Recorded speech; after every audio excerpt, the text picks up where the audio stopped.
دكتور عز الدين القرشي. طيب انا بقالي ساعتين بحضر هقول ايه في الانترو، تمام، وصورت كذا مره، فقررت ان انا هتكلم من غير سكريبت. انا رحت للدكتور. المتوقع يا اخوانا لما تلاقي دكتور مثلا عمر الخبره بتاعته بس هو ضعف عمرك، يعني 50 سنه خبره بس، يعني هو ضعف عمرك وممكن اكتر كمان.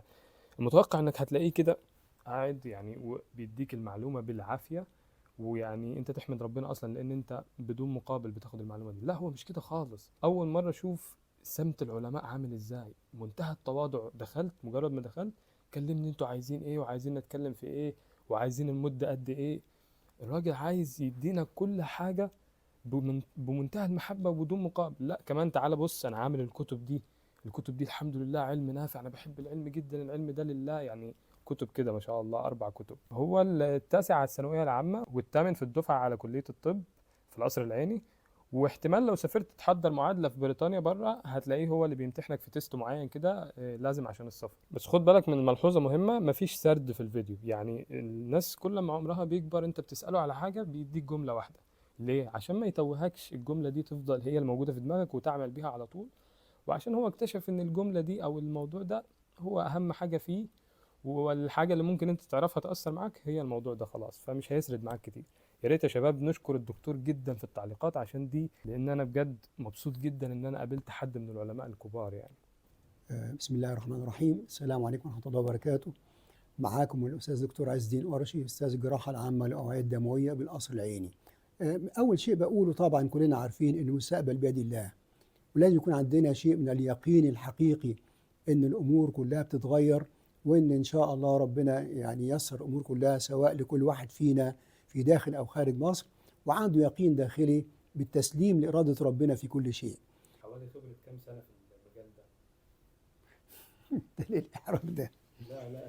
السؤال أنا يا ده مهم سيدي، بالنسبة لي لأن هقول حاجة أنا مهمة أوي. اتخرجت دفعة نوفمبر سنة 1975، وكنت ترتيب الثامن على الدفعة، وتخصصت في الجراحة الحمد لله، وكملت في الكارير العلمي بتاعي كنائب ومدرس مساعد ومدرس إلى بقيت أستاذ الحمد لله من سنة 1984.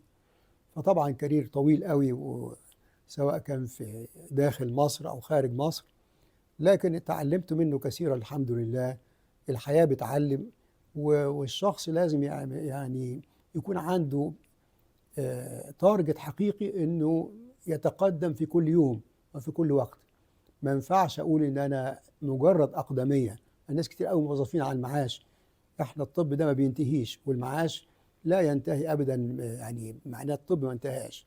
فالحمد لله انا ما زلت في الكارير العلمي ده، لانه صعب جدا، لكن انا اقدر اقول ان انا مستمتع بيه جدا جدا. بقول للطلبه برضه مستمتع وسعيد جدا وعندي مكتبات علميه جراحيه كبيره جدا الحمد لله. ورجعت بقيت طالب، تنصح يعني تنصح نفسك، بس رجعت بنفس الخبرة دي وبقيت طالب، تنصح نفسك بإيه ساعتها إن أنت تركز على إيه؟ هقول لحضرتك على حاجه بصراحه، يعني في حاجه حسيت بيها من زمان، ودي نقطه مهمه جدا. اما اقول لك على اخطائي يمكن تبقى مفيده للطالب اكتر. اهم خطا انا وقعت فيه من زمان، انا ما كنتش اجتماعي قوي. في حاجه اسمه الذكاء الاجتماعي، للاسف ما عنديش يعني ما كنتش واقعي. يعني اشتري كتب وحتى بقيت معروف في مكتبات كليات الطب انا بشتري كتب ومستمتع بالكتب، لكن العلاقات الاجتماعيه بتاعتي ما كانتش بالدرجه اللي هي عايزها العصر. احنا في عصر برضه دايناميك قوي، لازم الواحد ماسك الكتاب وماسك العلم، لكن في نفس الوقت عنده نوع من الذكاء الاجتماعي. العلاقات الاجتماعيه تفتح له مجالات شغل او غير شغل، مجالات انسانيه. فالحقيقه ده اللي اعترف بيه، ما كانش عندي هذا الشيء، الذكاء الاجتماعي، وده طبع شخصي يعني. بحب اقعد لوحدي كتير، اقرا كتب كتير، لكن يمكن انا انسان غير مجامل، وده مش عايزكم كلكم تبقوا مجاملين جدا، ما تبقوش زي كده يعني في محراب العلم بس يعني. والله اقول لك على حاجه، الطالب ده أسعد، لازم يحس إن أسعد فترة في حياته. أولا هو حر وفري، مفيش مسؤوليات. لكن لو خد العلم نفسه ك يعني متعة. أنا شخصيا بحب كنت وأنا طالب عندي كتب كبيرة قوي، حتى مش مفروض تبقى عندي في البكالوريوس، لكن أنا كان عندي متعة كبيرة جدا للكتب. احب حاجه اسمها الكتب. حتى انا جيل قديم الى الان بحب امسك كتاب كده هارد كده في ايدي، مش زي السوفت كوبيز اللي على كلكم يعني شغالين بيها كده يعني. فيعني هتيجي فتره كانت عندي الحقيقه متعه علميه في كل حاجه الحقيقه، يعني اعترف بيها، لكن ما كانتش واقعيه. يمكن لو الدنيا رجعت تاني يمكن برضو افكر اسافر بره تاني. بعض الواقعيه وبعض الاهتمام بالامور الماديه، العلم لوحده يعني مش كفايه قوي في الزمن المادي شويه ده يعني. لكن ارجع اقول لك هي كانت متعه، وما زالت متعه القراءه ومتعه التعلم. والطب فيه عيب وميزه في نفس الوقت، لا ينتهي في العلم والتعليم ابدا في الطب.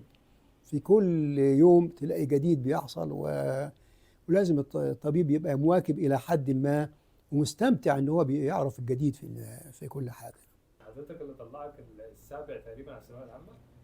لا، انا كنت 27 وبعدين مع المستوى الرفيع بقيت التاسع على الثانويه العامه. ثانوي عام. اللي طلعك ساعتها كده اللي هو انت بدات تاخد العلم بمحبه، مش مجرد تقل وجهل جدا وبس. جدا. مم. حتى في كليه الطب انا كنت الثامن على الدفعه برضه. الموضوع ده سهل عليك، مش بتجاهد اللي هو الجهاد الصعب، او بس سهلها شويه. عيوبه انك انت بتبقى تحس انك لوحدك، مم. تحس انك انت ما عندكش نوع من المجاملات الاجتماعيه او العلاقات الاجتماعيه الحلوه، بقول لك بصراحه، وتقولها حتى الفيديو عشان الناس بتتعلم انها تبقى اجتماعيه. وده نفسي برضو تركز عليه في الفيديو ده، حبايبنا واولادنا يبقى عندهم نشاط اجتماعي ويبقى ليهم فعلا مساهمه اكتر مع زمايلهم في الامور الاجتماعيه يعني. ازاي خطط لمستقبلي بصوره صحيحه؟ هو في حاجتين. الاول في برضه انبهار ببعض التخصصات، وحتى التخصص بتاعنا سواء الجراحه العامه والجراحه الاوعيه الدمويه فيها انبهار، لكن الناس بتنسى ان فيها تعب اشد ما يمكن، وعرق سنوات تعب طويله جدا جدا. بعض التخصصات الوصول لخبرات فيها اسرع. مش عايزين نقول حاجه عشان ما نزعلش زمايلنا يعني، لكن الموضوع عايز يبقى نوع من العمليه او الواقعيه في التفكير. يعني ما ناخدش الامور بمسميات كبيره جدا فضفاضه ابدا. نسال اهل الاختصاص ونجرب ونشوف، نقعد معاهم نشوف. مثلا واحد عايز يبقى دكتور اطفال يشوف مستشفى الاطفال عنده يعني ملكه ان هو يتعامل مع اطفال. واحد مثلا بيزهق من الكتب الكتيره، عايز حاجه تخصص عمليه جدا فيها مثلا اشعه، فيها حاجات يعني اكاديميه شويه. بعض الناس بتحب الاكاديميه شويه، البحث العلمي البحت، وبيلاقي في الاكاديميك ورك طبعا حاجات بحور من العلم الكبير. فالمساله عايزه برضو تفكير، والواحد يعني يجرب الحاجه ويسال اهل الاختصاص، يسالهم فيها يعني، ويسال واحد يكون عنده امانه في الاجابه. يعني لو قلت لي تخصص في الجراحه، قلت لي تخصص، بس يعني سكه طويله جدا جدا جدا. لا يبهرك فلان الجراح الفلاني وجراح العالمي وجراح القلب وجراح، لا، امامها سنوات من التعب الرهيب جدا جدا قبل ما الانسان يوصل للمرحله اللي هو الطالب شايفها قدامه يعني. الموضوع السفر للخارج يستلزم شيء مهم جدا، هو الصبر. يعني مش بسهوله الواحد يركب طياره ويسافر. احنا بنتكلم على ان الرصيد اللي قبل ما نسافر، الرصيد الاساسي هو رصيد علمي. يعني الطالب يبقى شاطر وعنده خبرات ومعلومات حقيقيه تؤهله انه يعمل في مكان مناخ علمي، مهما كان المناخ علمي ده، سواء في دوله عربيه او اجنبيه. فالمهم دلوقتي ان الطالب وقته دلوقتي يحضر نفسه من دلوقتي ان يكون من اشطر الطلاب، لان السفر للخارج ده فيه صعوبه واحده اساسيه، مفيش مجاملات. يعني كل واحد فينا هيلاقي يواجه نفسه بالحقيقه، هيواجه امتحانات صعبه شويه، هيواجه مقابلات صعبه شويه. فلازم يكون عنده باك جراوند ورصيد كويس قوي من الخبرات اللي تؤهله علميا ان هو يشتغل بالخارج. ده شيء مهم اساسي. نقطه مهمه جدا احب اركز عليها، ان بالذات بالنسبه لانجلترا امتحانات المعادله ليست صعبه، والدليل على كده ان معظم الامتحانات نتيجه النجاح بتفوق 70 ل 80% في معظم الاحوال. في شيء تاني مهم، ان هذه المعادلات او الامتحانات فيها جزء عملي جدا، مش مهتمين بيها احنا، زي مثلا كوميونيكيشن سكيلز. يعني زي الكلينيكال بتاعنا، هتتكلم مع المريض ازاي، طريقة التعامل مع المريض بطريقة معينة فيها لباقة فيها دبلوماسية. لكن الكلام ده يترجم إلى نقط حقيقية بتبقى بيحصلها الطالب. يعني مثلا ممكن الممتحن يقيم الطالب بيقابل المريض ازاي، بيتكلم معاه ازاي، بيفهم منه ازاي، ويفهم مشاكل المريض بطريقة فيها كل الاحترام للمريض. الحاجات المهمة دي قد تكون بسيطة قوي، لكن هي جزء من جميع امتحانات المعادلات الإنجليزية بالذات. بنسموها كوميونيكيشن سكيلز دي، إلى جانب أو الأوسكي. دي حاجات عملية جدا، يعني بينتقص من درجات الطالب. عايز أقول لكم حاجات صغيرة قوي، لكنها حاجات عملية جدا. مش كل حاجة إن الواحد كلام الكتب أو كلام المراجع فيها. طب الحل إيه؟ إن الواحد حتى من دلوقتي ياخد خبرات أكتر من جهة، أكتر من أستاذ الفلاني وفلاني وفلاني، كل واحد عنده كتب معينة وعنده ستايل معين، يجمع خبرات في أكثر من مكان وما يرتبطش بمكان واحد بس. حضرتك بترجح الدول العربية ولا الأجنبية أكتر؟ الحقيقة مسائل حسب هدف الشخص. يعني أنا شخصيا يمكن برجح الدول الأجنبية علشان من الناحية العلمية، لكن بعض الناس لأسباب مادية يعني بتفضل الدول العربية. ايه مسألة الهدف؟ ايه الهدف يعني؟ انا شخصيا سافرت المانيا، قعدت فيها فترة، وبعدين كنت عايز فلوس، يبقى عايز اتجوز وعايز فلوس زيادة، سافرت دولة عربية يعني. جربت الاثنين، بس كان طموحي في المانيا دي طموح علمي بحت، وما كانش واقعي. يمكن الى الان انا شخصيا كده، يعني مع نفسي مبسوط جدا كده، ما زلت في محراب العلم. زي بقول لك قدامك اهي الأدلة الكتب اللي انا بعملها. يعني مش بقول لك من فراغ يعني، لكن برضه هيبقى يعني العامل الاساسي ان الواحد يبقى كويس، عنده رصيد علمي يؤهله انه يسافر، لان مفيش مجاملات سواء عربيه او اجنبيه.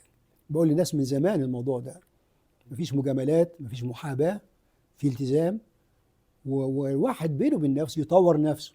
حتى قاعد في مصر يا دكتور، يعني يعمل ايه عشان انت شفت السوق المصري طبعا دلوقتي ما شاء الله في الدكاتره اللي هيقعد في مصر ده ما هو في الأول لازم يرتبط بهيئة معينة أو مؤسسة معينة. أديك فكرة، مش مثلا مؤسسات وزارة الصحة، مؤسسات الهيئات التعليمية، ومؤسسة العلاجية. في هيئات مؤسسات لازم نرتبط بيها بالأول.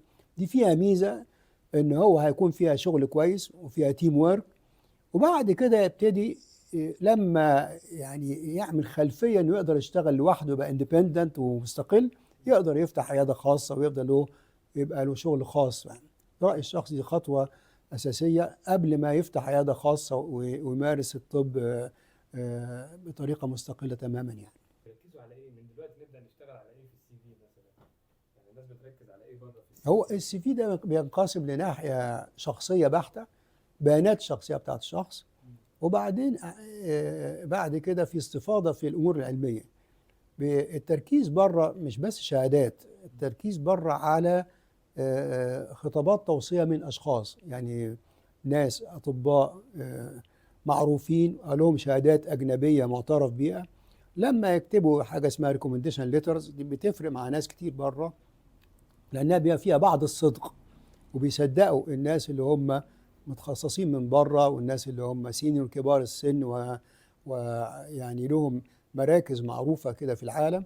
فبتتاخد ان هي الريكومنديشن ليترز دي كحاجه مهمه ليه، الى جانب طبعا اي خبرات الواحد بياخدها او اي مؤسسه اشتغل فيها ولو حتى مده بسيطه، بتبقى تجميع للخبرات، وبتتكتب كلها في السي في بتاعت الشخص موجود فيها. هو النية لازم تكون شيء أولا خالصة لوجه الله.